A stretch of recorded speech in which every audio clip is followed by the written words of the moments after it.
KPM.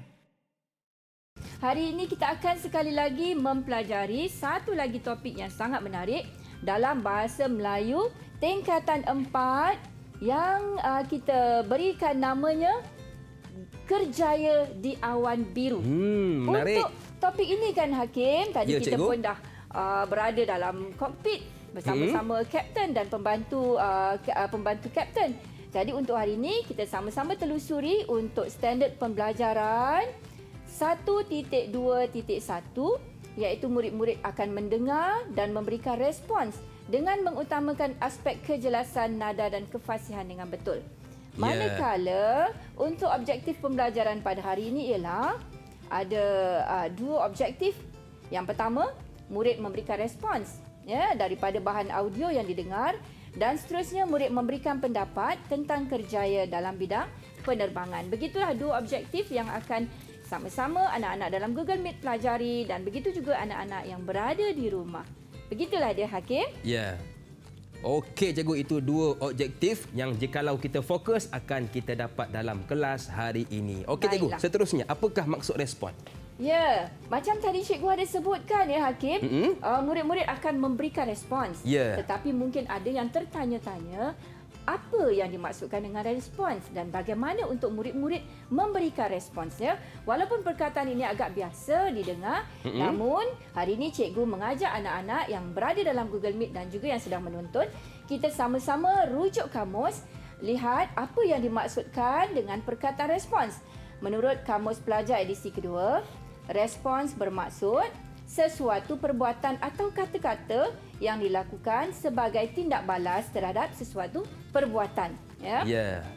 Dan cikgu ingin memberitahu kepada murid-murid yang berada dalam Google Meet dan yang sedang menonton, untuk aktiviti memberikan respons ini sebenarnya ada beberapa cara dan kaedah. Cikgu berikan beberapa contohnya, Luqman. Boleh cikgu? Jadi di sini, untuk memberikan respons boleh jadi juga dalam bentuk memberikan ataupun menimbulkan persoalan.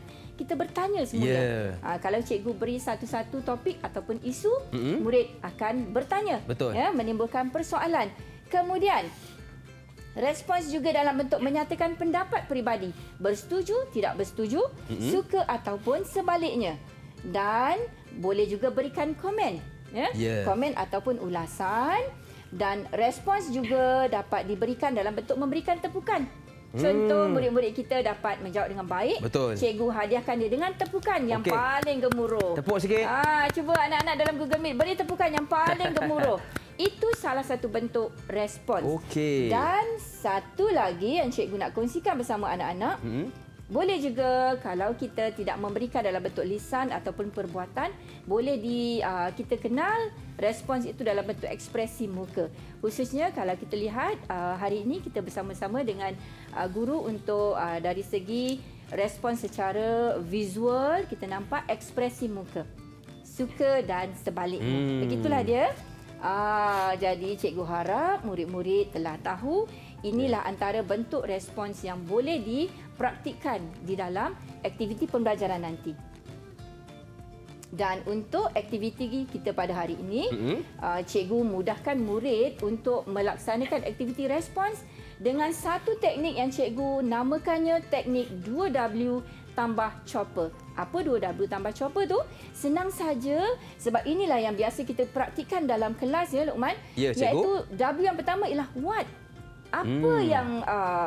Apa pendapat yang murid-murid rasakan dan mengapa mereka berpendapat sedemikian. Kemudian chopper ialah memberikan contoh dan juga penegasan. Jadi sebenarnya kan Luqman, untuk aktiviti lisan bertutur ini ketika mereka berbual di dalam kelas untuk tujuan aktiviti pembelajaran, inilah yang mereka gunakan sebenarnya. Mereka akan memberitahu apa yang mereka fikirkan, sebab mereka berfikiran tersebut, dan mungkin memberikan contoh serta penegasan.